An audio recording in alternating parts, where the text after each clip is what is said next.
Você já deve ter visto alguma criança em algum local público, em casa, shopping, parque, se jogando no chão, chorando, não obedecendo o pai, a mãe, ou um par, né, ou algum colega, né, não seguindo uma instrução, ou desafiando, dizendo que não ia fazer, ou até em alguns momentos podendo ali, né, se espernear, se jogar no chão, gritar, chorar. Você já viu isso? Você já teve a dúvida se isso é uma birra ou é uma crise? Pois bem, pode ser que isso não seja nenhum nem outro, e sim o TOD, transtorno opositor desafiador. Você já ouviu sobre esse transtorno? Sabe do que nós estamos falando e de como diferenciá-lo de uma simples crise, de uma simples birra infantil ou de até transtornos mais sérios, como o transtorno de conduta? Se você quer se aprofundar na temática, conhecer este diagnóstico e os critérios para que a gente possa diferenciar este daqueles outros diagnósticos ou de comportamentos típicos da infância, é sobre isso que nós vamos falar no dia de hoje.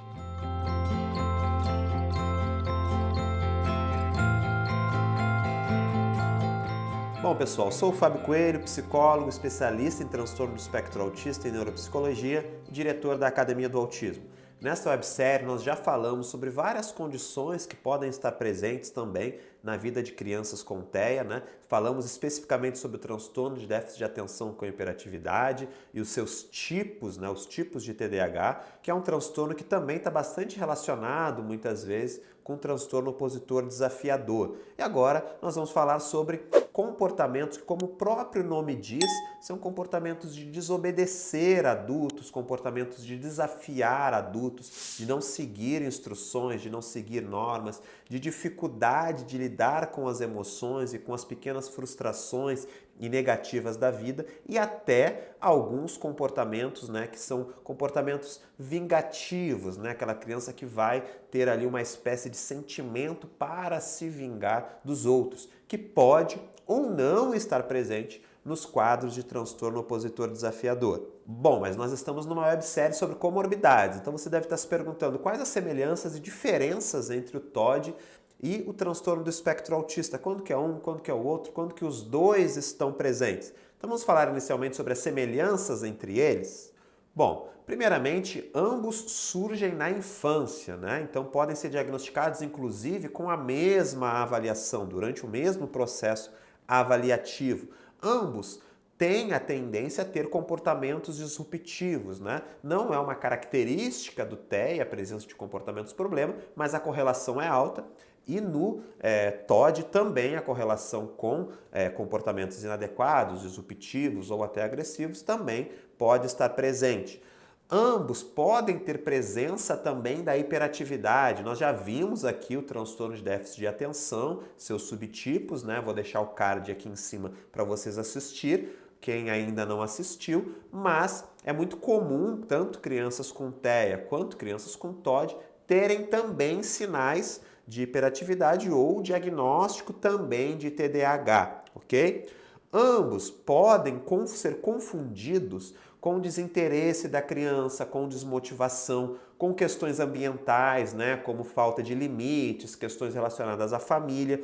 Ambos podem confundir nesse processo e nos dois casos podem estar presentes dificuldades de se adaptar aos ambientes sociais, ambiente escolar, outros ambientes sociais e também de se relacionar, né, pode causar algum déficit na comunicação social e na área de habilidades sociais como um todo. E quais são as diferenças, então? Bom, a característica marcante no TEA é uma dificuldade, ou seja, um déficit no repertório, né, para conseguir se comunicar melhor. Então, muitas vezes, o comportamento desafiador, disruptivo, tem uma função ali comunicativa. Muitas vezes a criança com TEA pode não ter o melhor repertório social e por isso que ela age desta maneira, e pode ter a influência de variáveis ambientais, especialmente sensoriais, que aguçam, né, essa dificuldade. Então a gente pode estar falando também de uma crise sensorial no caso do TEA.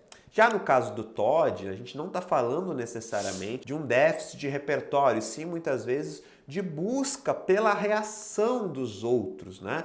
O que reforça o TOD, o comportamento inadequado ali do TOD, muitas vezes, né, é justamente essa atenção dos outros, essa reação que vai gerar nos outros quando eu me oponho ao que ele está pedindo, quando eu desafio o que ele está pedindo. Então a criança ela vai aprendendo a gostar dessa reação, né, digamos assim, e é isso que está por trás do TOD, a principal característica ali do transtorno opositor desafiador em relação ao TEA seria essa característica diagnóstica para um bom diagnóstico diferencial. E as causas, gente? O que causa o transtorno opositor desafiador ou transtorno opositor desafiante, né, como muitas vezes está na literatura, inclusive na nossa CID? Bom, antes da gente falar sobre as causas, se você está gostando desse vídeo, não deixa de curtir, comentar para que eu saiba o que você está achando e também as suas dúvidas e compartilhar com o máximo de pessoas. E se você ainda não segue o nosso canal, não deixa de se inscrever e clicar no sininho para ser notificado nos nossos próximos vídeos. Bom, não existe causa específica, né? Mas esses fatores ambientais que a literatura vem apontando como fatores que podem aumentar as chances de uma criança desenvolver TOD, envolvem uso de substâncias por parte dos pais, transtornos de conduta por parte do pai ou transtornos de humor por parte dos pais também, pais com estilos mais autoritários, muitas regras, ou estilo parental mais negligente, que não estão tão presentes. É mais presente, né, o transtorno opositor desafiador em pais que se divorciam, especialmente se a criança passa pela chamada alienação parental. Então são algumas variáveis que podem, somadas a prováveis fatores genéticos, desencadear o transtorno opositor desafiador. Bom, e como diagnosticar o transtorno opositor desafiador? Bom, gente, primeiro a gente precisa entender que nós estamos falando de um transtorno. Então não é uma característica que define o transtorno, até porque nós estamos falando de crianças em desenvolvimento emocional e que vão em algum momento ali se comportar de uma maneira mais desafiadora, desobedecer os pais ou alguém, ou até emitir algum comportamento de choro, de birras, que são esperados no desenvolvimento infantil. Não é uma característica então, e sim um conjunto de características. Outro ponto muito importante é que as características elas precisam ser persistentes ao longo do tempo, então precisam estar presentes por pelo menos 6 meses e estarem direcionadas a mais de uma pessoa e especialmente, né, não se tratar do irmão da criança, isso é um ponto muito importante porque esses comportamentos são mais esperados nessa relação fraternal. O nosso DSM, Manual Diagnóstico, vai trazer então em 3 áreas 10 fatores que nós vamos estar avaliando. E 4 ou mais fatores precisam estar presentes numa intensidade, né, e numa frequência persistente, numa intensidade que impacte, que perturbe a vida da criança e de outros envolvidos, para que a gente diagnostique.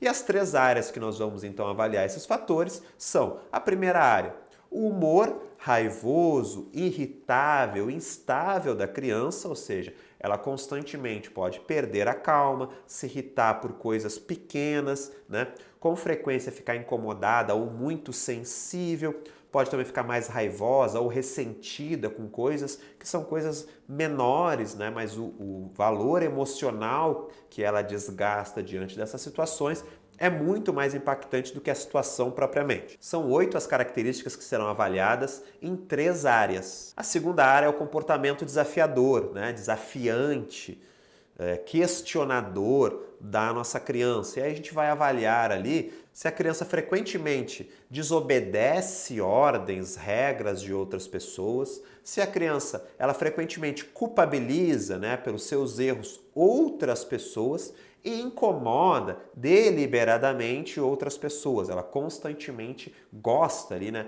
de incomodar outras pessoas. Então esses são os fatores que vão ser avaliados nessa área.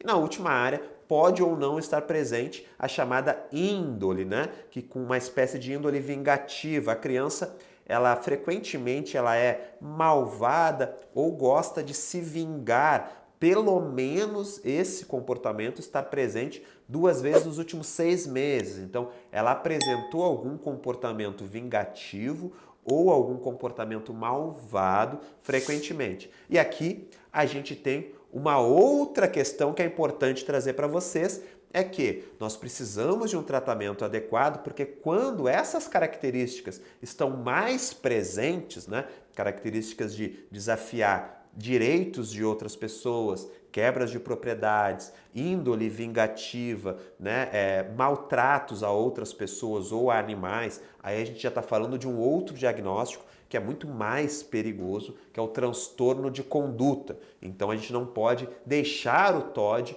evoluir por esse caminho, porque aí a gente vai ter muitas dificuldades na vida dessa pessoa, já falando em relação à questão de comportamento adaptativo e seguimento de regras sociais mesmo.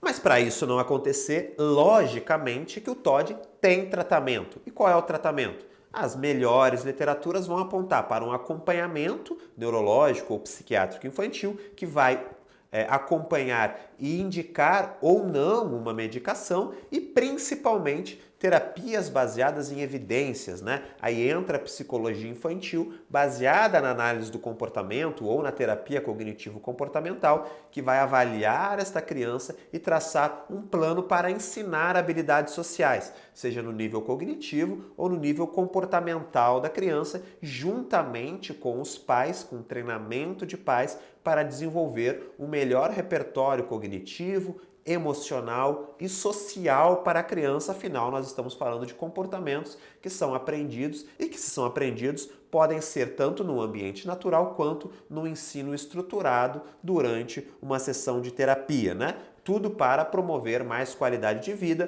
para a criança e para a família.